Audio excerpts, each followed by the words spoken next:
warahmatullahi wabarakatuh. Yang terhormat kepada Bapak Dr. Kusnadi MA selaku dosen pembimbing pada mata kuliah isu-isu Al-Quran kontemporer. Semoga selalu diberikan kesehatan oleh Allah Subhanahu wa Ta'ala dan diberikan kelancaran serta kemudahan dalam menjalankan aktivitasnya.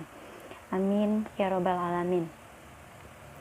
Baiklah, pada kesempatan kali ini saya Putri Wiriski bersama rekan saya yaitu saudari Elpa Nurjannah dari kelompok 1 akan memaparkan sebuah materi yang berjudul Peta Pendekatan Pemahaman Tafsir Al-Quran.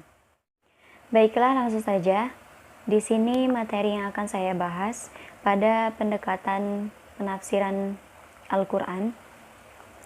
Yang pertama melalui pendekatan semiotika, yang kedua melalui pendekatan tekstual, yang ketiga pendekatan kontekstual, dan yang terakhir yaitu pendekatan linguistik. Pada pendekatan semiotika, kata semiotika berasal dari bahasa Inggris yaitu semiotik. Nama lain dari semiotika adalah semiologi. Yang mana keduanya ini memiliki arti yang sama, yaitu ilmu yang membahas tentang makna. Abdul Mukhlis SAG MAG mengungkapkan, pembacaan kembali Al-Quran bertujuan untuk mengerti dan menemukan makna. Sebuah teks tidak akan habis memproduksi makna, sehingga tidak boleh dibakukan. Pembakuan teks akan berakibatkan pada stagnasi. Untuk itu, kita harus mendekati Al-Quran dengan semangat penelitian. Jadi, setiap kali kita membaca, kita akan memproduksi makna.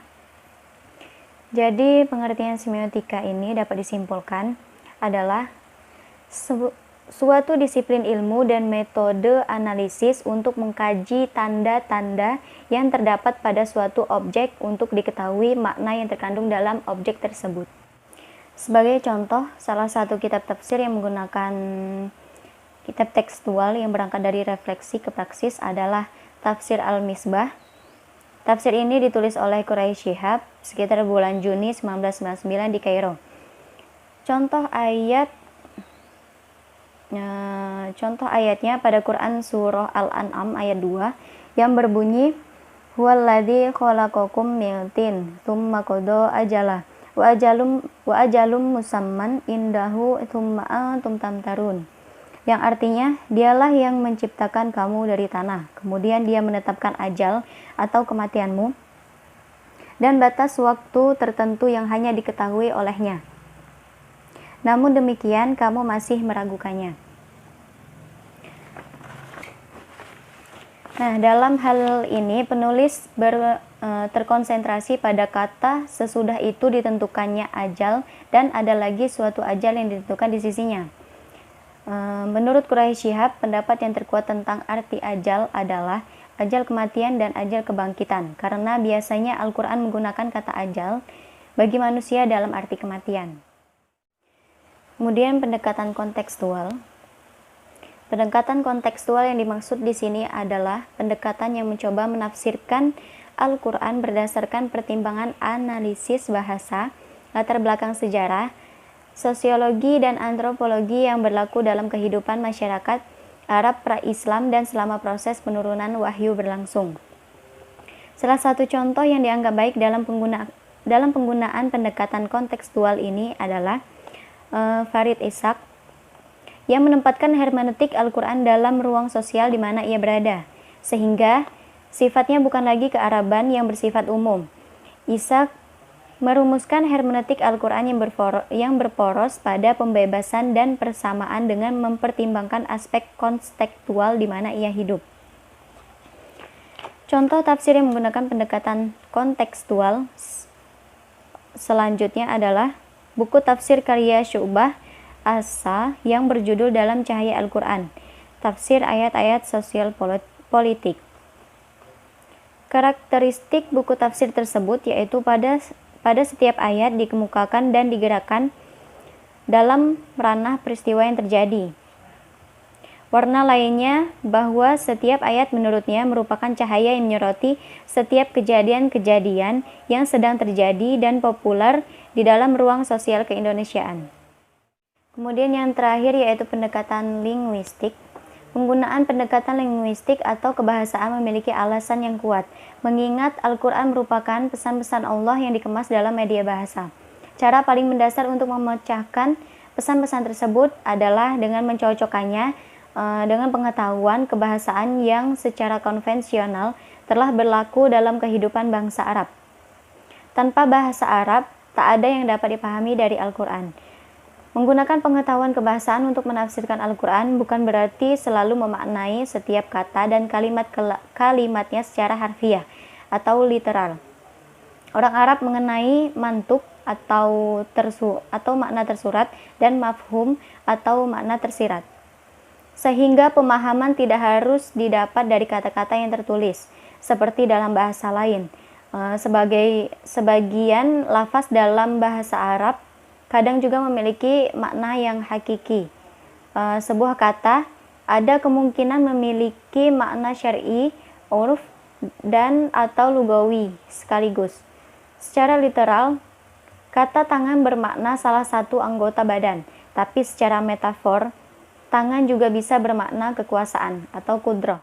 Sekian materi yang dapat saya sampaikan pada kesempatan kali ini. Kemudian materi selanjutnya akan disampaikan oleh Saudari Elpa Nurjannah. Kepada Saudari Elpa Nurjannah, kami persilakan. Assalamualaikum warahmatullahi wabarakatuh. Baiklah, saya Elpa Nurjannah dari kelompok 1. Baiklah, di sini saya akan melanjutkan penjelasan dari Saudari Putri, itu mengenai tentang peta pendekatan pemahaman dalam Al-Quran. Yang tadi mungkin telah dijelaskan oleh Saudari Putri, itu bagaimana pendekatan melalui semiotik, tekstual, kontekstual, dan linguistik. Di sini saya akan melanjutkan pendekatan berbasis logika. Jadi pendekatan logika kadang juga sering dihubungkan dengan kecenderungan untuk menghubungkan Al-Quran dengan ilmu pengetahuan atau menjelaskan hal-hal yang gaib yang tidak bisa dinalar dengan cara tertentu, sehingga tidak bertentangan dengan sains modern. Contoh penafsiran melalui pendekatan ini seperti ditafsirkan oleh Muhammad Abdu. Beliau menafsirkan tentang memaknai batu-batu dari sijil yang dibawa oleh burung-burung ababil itu sebagai mikrobia atau virus pembawa penyakit. Terus selanjutnya yang kelima ini ialah pendekatan berbasis tasawuf. Jadi seorang mufasir yang mendekati Al-Quran secara mistis itu melihat ayat-ayat Al-Quran sebagai simbol atau syarat merujuk pada perkara yang melampaui makna kebahasaannya. Jadi dengan kata lain, menurut para pengguna pendekatan ini, Al-Quran itu memiliki 2 tingkat makna, seperti makna lahir dan makna batin. Makna lahir dalam Al-Quran adalah makna kebahasaan yang dibahas oleh para mufasir pada umumnya. Jadi makna lahir ini ialah makna kebahasaan yang biasa atau sering dibahas oleh para penggunanya, oleh para mufasir pada umumnya. Sedangkan makna batin itu adalah pesan tersembunyi di balik kata-kata. Makna ini hanya bisa ditangkap melalui penyingkapan atau kasyaf yang dialami oleh mereka yang melakukan latihan mental sebagai tingkat tertentu, hingga Allah memberinya pengetahuan yang bersifat intuitif. Ini pendekatan melalui tasawuf. Dan selanjutnya ialah ragam metode dalam penafsiran Al-Quran. Pertama, yang biasa digunakan ialah tafsir tahlili. Jadi tafsir tahlili ini adalah metode Al-Quran yang biasa digunakan oleh para mufasir dahulu dan kontemporer. Seperti contoh literatur tafsir yang disusun dengan metode ini adalah tafsir Al-Tabari dan tafsir Ibnu Katsir.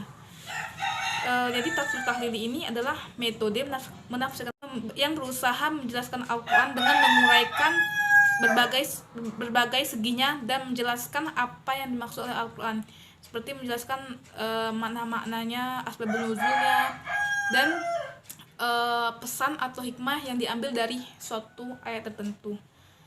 Kemudian kedua itu metodenya ialah tafsir ijmali. Jadi tafsir ijmali ini adalah rangkaian ayat Al-Quran yang panjang atau sekelompok ayat Al-Quran yang pendek, kemudian menyebutkan maknanya secara umum tanpa secara umum tanpa panjang lebar maupun secara singkat. Itu tafsir ijmali. Jadi kitab tafsir yang disusun dengan cara seperti itu adalah seperti tafsir Jalalain karya As-Sayuti dan Al-Mahalli. Yang ketiga ialah tafsir Muqarrin. Jadi tafsir Muqarrin ini adalah tafsir yang melakukan kajian mendalam terhadap ayat-ayat yang memiliki kemiripan redaksi namun berbeda maknanya, atau juga memiliki makna atau tema tapi berbeda redaksinya, seperti itu. Atau bisa juga berupa kajian terhadap ayat Al-Quran yang secara lahiriah bertolak belakang dengan pengetahuan atau maknanya. Yang terakhir ialah tafsir Maudhu'i. Jadi tafsir Maudhu'i ini adalah metode atau penelitian tematik, yaitu jadi tafsir ini tafsir yang membahas tentang tema-tema dalam ayat Al-Quran, dan kajian ini ialah kajian yang menjadi tren dalam perkembangan tafsir era modern dan kontemporer. Itu tafsir Maudhu'i.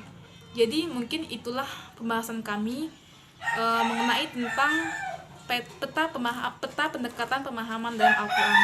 Jadi sebagai penutup ialah kami bisa menyimpulkan sedikit. Jadi pendekatan tafsir itu merupakan cara yang ditempuh oleh mufasir dalam mengungkap makna Al-Quran dan dalam melakukan penafsiran terhadap ayat-ayat Al-Quran. Di satu sisi, penafsir hendaknya berusaha mendeskripsikan pesan-pesan dari teks ayat-ayat Al-Quran yang ditafsirkannya. Jadi berdasarkan ciri dan sifat khas yang dimiliki oleh bahasa Al-Quran itu sendiri. Akan tetapi di sisi lain, penafsir juga diperbolehkan untuk menggunakan berbagai pendekatan keilmuan yang dijadikan kerangka berpikir dalam menafsirkan ayat-ayat Al-Quran, agar pesan-pesan yang disampaikan yang terkandung dalam ayat-ayat tersebut dapat terefleksikan dengan baik pada umat secara menyeluruh. Mungkin itu saja dari kelompok kami. Lebih dan kurangnya kami mohon maaf. Jika ada kesalahan, kami sangat membuka untuk komentar atau saran dari teman-teman. Terima kasih. Assalamualaikum warahmatullahi wabarakatuh.